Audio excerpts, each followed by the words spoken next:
a lot has happened since the last time we spoke. We finished planting all of our milo. We got pretty much all the cotton land ready to go, got that ready to plant. So all the content I promised y'all unfortunately isn't coming. Kind of came down to, we were expecting a bunch of rain, it didn't happen, so we kept rolling. I really never picked the camera up, so I apologize for that.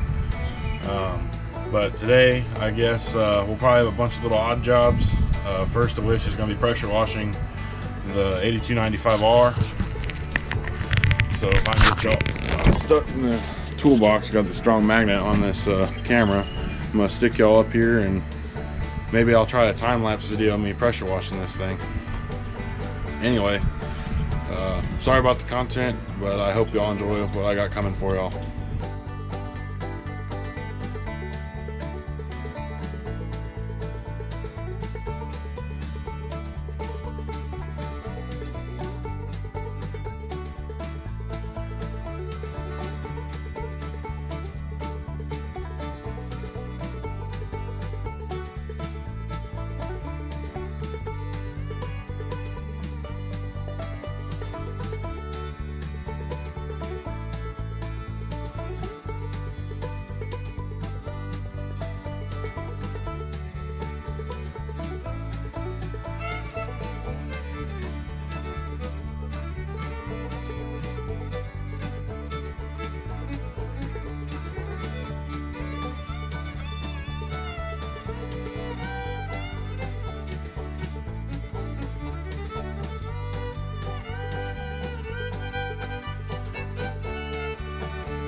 Well, it's not the cleanest you'll ever see a tractor, but at least it's cleaner than it was, and won't leave so much damn dirt on it.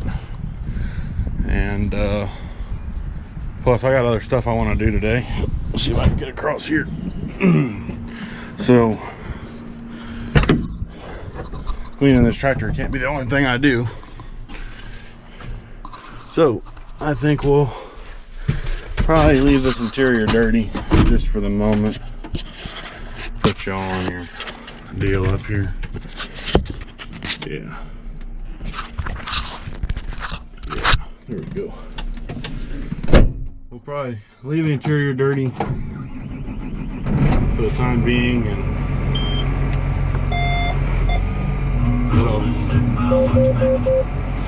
we'll eventually get it cleaned up. But it's not going back to the dealer right now. It doesn't have to be perfect.